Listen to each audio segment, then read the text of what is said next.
Well, here again at Content Marketing World with the Enterprise Marketer Podcast, and I'm here with Ardath Albee, who is, in my mind, when I dig into personas and I dig into the early stages of the agile marketing process, the resource, right? The number one resource I send people to when it has to do with developing the journey, developing the personas. So thanks for joining us. Oh, thanks for having me. You are too kind. Oh, no, it's the stuff you talk about and the way you present it in a blunt and accurate and honest way, right? You need to know this stuff. It just makes people sit up and listen, right? Well, I don't see any reason to beat around the bush on this thing, Yeah, and you believe in it too. You know the power of them. And personas for so long have been this thing that so many people talk about, but they never truly implement. So when I was a software developer and Mike Cohn came and presented user stories to our team, and he talked about personas, we all got excited about the idea, and we never developed it. And then when I got into UX a little bit, started speaking to those communities, they were talking about the personas and all these things, but they never developed them. And then when I rolled into marketing, we started talking about personas, and I saw this need for these worlds to start to come together because they all had the same questions, like who are our customers? Mm-hmm. And I feel that marketing is that team, because that's kind of our mandate, that can lead that effort and push people through. Well, you would think. But surprisingly, what was the latest research show? Like only 57% of B2B marketers use personas. Mm-hmm. So who are they talking to? Who are the rest of them talking to? But I think the thing that I'm working the hardest on right now is to actually get people to use them, to understand what do you do with a persona once you have them, and not treat it like a check the box item and then put it in a file and say, okay, what's next? And so lately I've been talking about how to actually create personas you'll use. So I've been a consultant for 10 years now, and I have clients come to me and say, oh, we have the persona thing done, let's just do the content strategy. And I say, great, send me your personas. I have yet to have one client send me personas that we could actually use. And so they had to, in some cases, scrap $100,000 worth of work or more in order to redevelop them in a way that's useful. And so there are a lot of people out there talking about personas and saying they can do personas, but I don't think they realize actually how in-depth you need to go to have a persona that actually drives your content strategy, but also drives the rest of your positioning and your messaging for your whole company. Yeah. They're bigger than just marketing, actually, if they're done well. Yeah, and that's kind of the way I always present it is there are groups out there that need it, and marketing's including one of them. The great thing is marketing's looking for a seat at the table, right? Mm-hmm. They want to get off the kids' table and onto the adult table and have a conversation that is business leading and not after the decisions are made. And I feel that coming in with the personas, understanding who we're buying, who's buying our products, who's influencing the deal, right? Mm-hmm. Everyone's focused on the C-suite. It's never the C-suite that does the Google search for the products that you're selling. I've yet to meet a CMO that's like, I picked that, and I picked that, and I picked that, and I picked that, and then I told everybody what to do, right? Yeah, it doesn't happen that way. In fact, one of the challenges is when you go into a persona project is actually figuring out which personas make the most sense to build, because you can't build everything. No. And so one of the things that's really a struggle for some of my clients is to realize they can't build that C-level persona, because when they look at where they can gain reach with their marketing programs, that's not where they can do it. Yeah. That's more of a sales end conversation. So you create partial persona, create sales tools for the salespeople to engage that person, but from a marketing perspective, you can't do it. But the other thing that's interesting too is you can do all this research and you come up with a slate of personas, and if you don't talk to your salespeople and understand that those are people they can actually engage or want to engage, you can end up going down this path and creating a bunch of leads your sales team doesn't even want. Yeah. And so you have to involve sales in the whole thing, which is something not a lot of marketers are doing. And it's hugely important to make sure that where you do invest money, you can apply the resources. So I've had people come to me and say, we want 6 personas. And I say, great, how many can you actually create resource for? And they'll say, well, maybe 3. Then only develop 3. Yeah. Because by the time you get the resource to address the others, they're out of date. Yeah. So you shouldn't build them until you can actually use them. Exactly. And just like the use of your mobile phone, just like the clothes you wear and the TV shows you watch, they change on a more than annual basis, right? They're decisions that are consistently made. So these personas, even though by their nature they represent a group, they are living too. And that group is moving around. Mm-hmm. And you just, like you said, you can't just put a name on them, say this is what decisions they make, and now I'm going to go forget about it and do all this other stuff. Right. They have to live. And I've heard of teams, large enterprise teams in the software space that actually get their personas and get, actually a full size, like cutout person that represents their personas, and they drag them into the meeting and say, these are the personas we're talking about in the meeting. And so that way they can't ignore the elephant in the room when they're making decisions. Right. Well, I name them. Mm-hmm. And when I'm working with my project team, my client, we call them by name. So I talk about what would Dave think, and would Dave really do that or say that or like that or read that, and does Dave use that channel? And so if you bring them into the conversation, it keeps the focus, just like the big picture does, Mm-hmm. It's like Jeff Bezos bringing the chair into meetings so that the customer has a seat at the table, But you have to stay conscious of that. And I think the problem is that people will create them and they have the best of intentions, but then it's so easy to revert back to what they're used to. And so I've been in many meetings where somebody will pipe up and say, we're not creating that white paper because I wouldn't read it. Yeah. Because they think they know what their buyers want, only they're not their buyers. Yeah. And they have too much knowledge, right? So they're colored by what they already know about their company, their company's products, and they make decisions based on that, where in reality, the buyers have no clue about any of that stuff. Yeah. And so the decisions you make would be different than what you might think would be intuitive. And that's that empathetic side that people are always... It's one of the things. I still remember in 5th grade, I had a friend whose father passed away from cancer. And immediately they had to teach us what the word sympathy meant and what empathy meant. And because we needed to know the difference, because we had somebody who we needed to show something for. And we couldn't empathize with her because we did not lose our fathers to cancer. And I still remember that lesson because I didn't know the difference. And... today, you still talk to people and they're like, we need to build empathy. And I'm like, great. When have you went and done, the things that your customers do? When have you, if you're selling to marketers, when have you went into the marketing department and actually created content with them? And they're like, oh, I don't really do that. I have a good understanding. It's like, you can never empathize with them. You get that, right? Mm-hmm. You never, if you're reaching the electricians and you've never played with electricity and almost shocked yourself, it's going to be hard to understand why safety is such an important thing. It is. But, by the same token, we have to figure out how to simulate that, because otherwise, how would we ever step in our customer's shoes? Yep. We're not going to be our customer anytime soon, probably.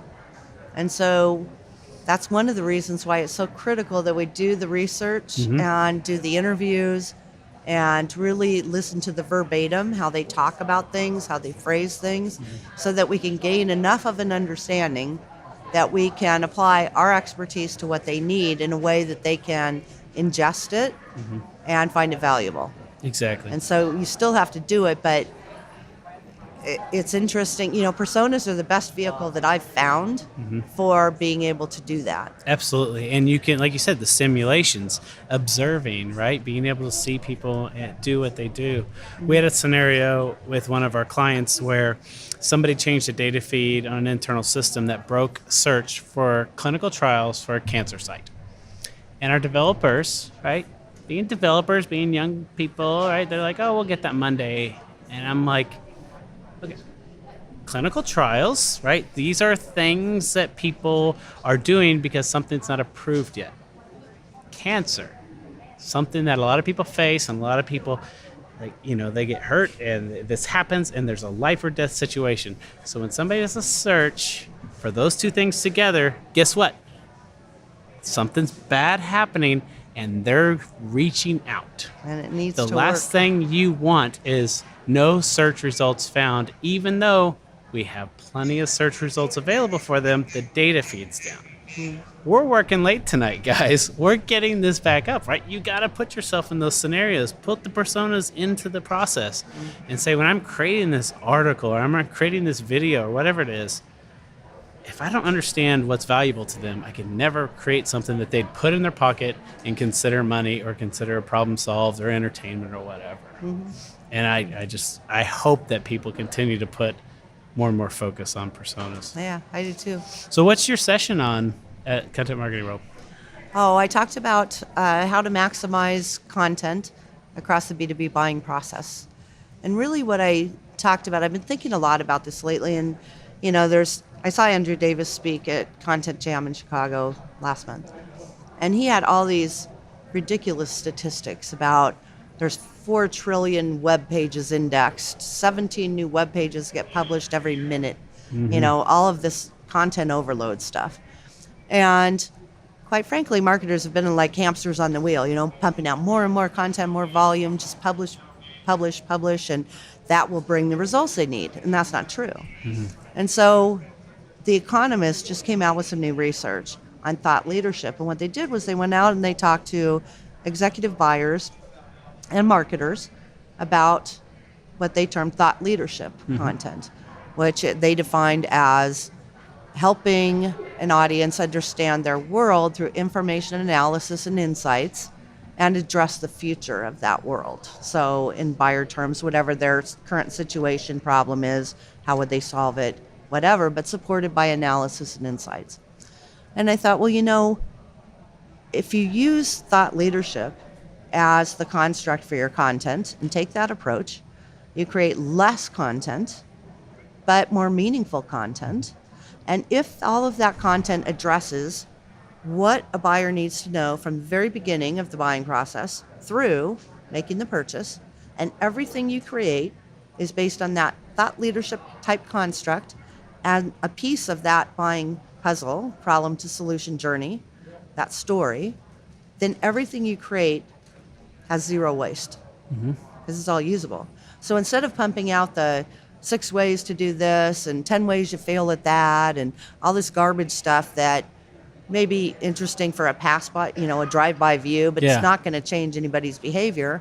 If we focus all our efforts on creating content that is not only relevant but resonates with our target audience and create some kind of movement, then we should be able to maximize the way we use content across the buying process, including repurposing it and putting it in different channels, spinning it for a different persona to get more ROI out of what you put into developing it.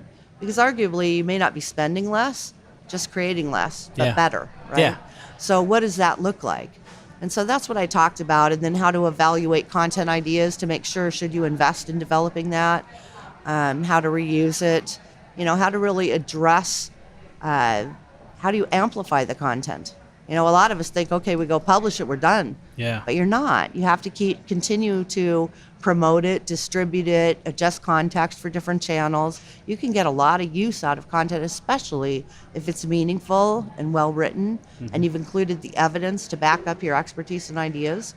And it does a number of things for you, not only moving buyers through the process, but it elevates the authority of your company on that topic, creates experts, subject matter experts, gives them brand awareness and, relates that to the authority your brand has.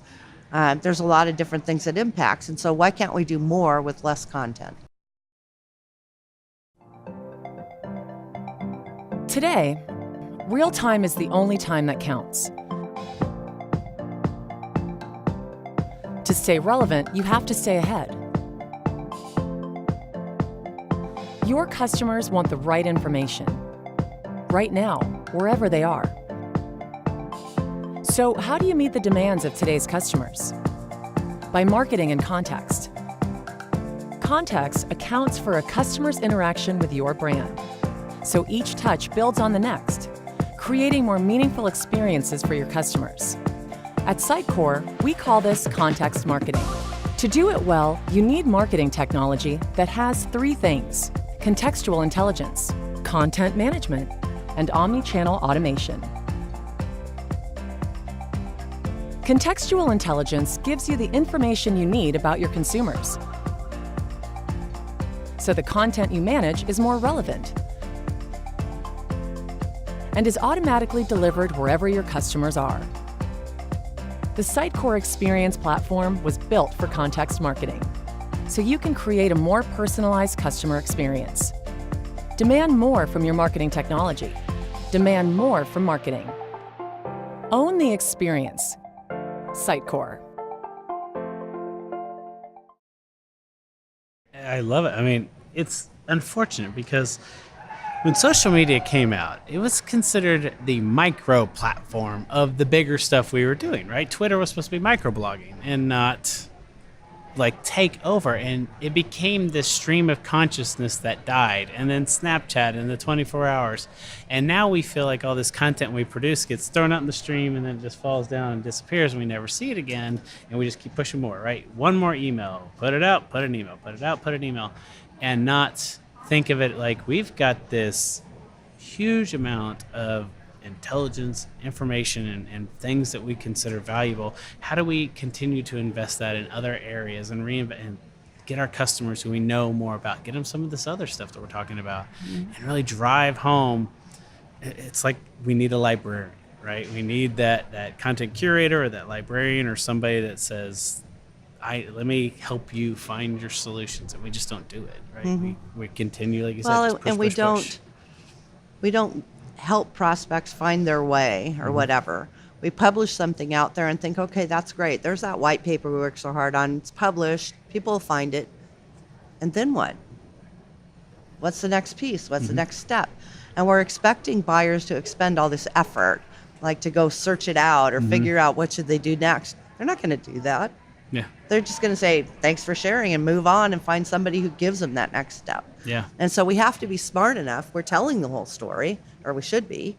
So we need to link it together and make it findable, as you talked about, searchable, that kind of thing. But we really need to help them out instead of just being glad we published one thing. Yeah. I remember the old choose your own adventure books where you'd open it up and it would be like, go down this path or this path, turn to the different pages. And I think in content marketing, it seems like you'd pick the page and there'd be nothing there. And then you're supposed to close the book and leave, right? It's like, oh, you wanted to go there. Sorry, we don't have that. Go away. And choose your own adventure is a great way to put it, especially with personas. So, we need to have pathways for the different audiences we have. And, in my latest book, I wrote about this concept called content hubs. And marketers have this big deal about, they seem to think they're unable to measure, or know where somebody is in the buying process. But if you create a content hub and you have all the pieces of the story for the problem to solution journey, and you create content that actually informs you about where they're at in their journey, what question they're getting answered, what they're thinking about, you can pretty much peg where they are. And I don't think marketers think about that. The content should inform the buyer, but it should also inform us. Absolutely. So we know what to do on the other side. But if we have these content hubs, we can actually see patterns of activity of how they're engaging with that content and say, this person came in too far ahead and backed up, or this person came in and really latched on and is moving forward, and we need to trigger some kind of response here. So I talked about personas, amplification, and responsiveness, and how those three elements work together to really help maximize the ROI you can get from content. And you hear machine learning and things like that being spoken in a marketing conference, and I think the software developers are still figuring this out. You haven't even done the human learning side, right? So you expect the robots to figure out what your customer wants and automatically send them down the path. And we know from practice that marketing automation and what the robots did was spam and annoy our customers. So they're just going to drive them down the wrong path until we get the human learning in there. And like you said, we listen and see where they're going and try to drive them in the right direction. And we jumped in big data too fast, and we jumped in all this stuff. How in automation too fast. Everybody thought, oh, great, we'll just automate everything. Well, what's that gotten us? Yeah. You're hearing now, like you used to hear about CRM failures, now you're hearing about marketing automation failures. Because people haven't figured out, you still need the human touch to regulate everything and make adjustments. So nobody I know has ever put a marketing program out the door and had it be perfect. So we have to be able to monitor things and tweak and refine so that we can catch things as they're going. It's no longer good enough to say, well, we ran the campaign for 6 months and now we've learned that we really screwed up way back here and what we published in month 2 that derailed the whole thing, but we don't know that until month 9. No, you can know what happens every day anymore and address it. And I think in some cases, marketers just aren't used to being that responsive. And I think actually most of them are used to managing vendors more than they are actually having to do the heavy lifting of the work themselves. We've seen that a lot, that now that all these new platforms and decisions are made on the marketing team, where normally it was somewhere else. Like IT would make the decision and we'd be told what we could do. And now that we get the keys to the kingdom, we're making bad decisions because we're like, I can't make this decision and they're not making it for me, so let me go get an agency to make it for me. And the agency has different motives and different motivations, and they know different customer groups, and so you need to go to the experts, have them give you advice, but you got to make the decision. You got to understand the problems that you're facing. Yeah, you do. And you need to bite things off at a reasonable pace. Like I said, I have one client who is trying to do way too many things at the same time. And it involves several different technology platforms that they're implementing and, trying to put the cart before the horse in several instances because they feel like it's more important to get content out the door than it is to do all the foundational work that's going to ensure that the content they get out the door is going to do the right stuff. Yeah. And, that can be frustrating, but the problem with it is really from the top down because they're getting pressure from their executive team to make sure they have programs out in Q4 when really we should spend Q4 getting everything else nailed down so in Q1 we hit the ground running with stuff that's really relevant, that addresses their personas and audiences, that creates momentum in the pipe. If they do anything in Q4, it's going to be a crapshoot, But marketers still get evaluated performance-wise based on quantity of stuff. And until we stop doing that, we're going to get quantity of stuff. Yeah. And so it's kind of like doing the same thing again and again and expecting different results. You know what I mean? And so until we get the bosses or the executives to rethink the way they're evaluating performance, they're going to get what they've always gotten, which is a bunch of form completions and quotes that they're calling leads. Yeah, and it's so funny because people think disruption means we've got to move fast and we've got to make quick decisions and we got to get everything go. And no, disruption means something came in and shook everything, and now you need to stop and analyze the situation and make small movements and make sure that you're getting out of, or you're allowing for the customers who are giving that feedback to actually get it to you and make those changes. So it's not just like jump on content marketing because Airbnb is eating our lunch all of a sudden. Airbnb has been a thing since the internet has been around. People have been renting out their houses online. It's you continue to not listen. And what the disruption told you was you got to listen now. And people are just like, we just got to do that. It's like, no, you got to start listening. That's the big thing. Listen to what your customers are saying. If they say the $2 Coke in the room is annoying, then change the $2 Coke in the room to a free one. Because it's so much cheaper than trying to reach them through advertising and other forms of marketing. And so I think we're in an exciting time because things are changing so rapidly and people are trying to fit on it and they're getting exhausted. And so just like a hamster on the wheel, they're going to stop at some point. And then the rest of us who are sitting there watching them can finally go, not, I told you so, but okay, here, come here. You sit and rest and let's figure this problem out. All right, now you're ready to move forward. You know? And sometimes it takes us being strong and just tell them no, right? And then they learn that you can say no, and then they go say no. And then, we slow things down. We get the budgets we need. We get the measurements we need. It's not number of viewers and number of pieces of content, but it's real conversions and real customer satisfaction stories. Awesome. Well, thank you for your time, and I hope you have, I hope you get better from the cold, and I hope you have a great 2016 and 2017. Oh, thank you. Same to you. It's been a pleasure. Awesome. There are so many marketing tools to choose from these days, more than 3,500 the last time we checked. If you're overwhelmed and confused, you're not alone. With so many options, marketers are having a difficult time trying to select which tools will meet their team's unique needs. So why do the top content marketing teams choose DVHQ? It's because of our unique focus. Let me explain. The typical content marketing process looks something like this. You start with a defined strategy, then you ideate and brainstorm with your team. Create a plan of attack, produce the content, optimize it, then publish and promote the content, and finally, review the analytics to see how your content performed. As you may know, most marketing software tools are built to support the back half of this process. There are countless CMS platforms, email marketing tools, marketing automation systems, social publishing tools, analytics suites, etc. The list goes on and on. But here's the thing. The back half of the process is not where companies are really struggling. What marketing teams are really struggling with is the upfront part of the process, the strategy, the ideation, planning, workflow, and collaboration during the content production process. Sound familiar? If you don't get your upfront strategy and planning right, the odds of consistently publishing great content is, well, not very good. So these upfront areas are where we focus 100%. We don't want to reinvent wheels or be a jack of all trades, master of none type of content marketing solution.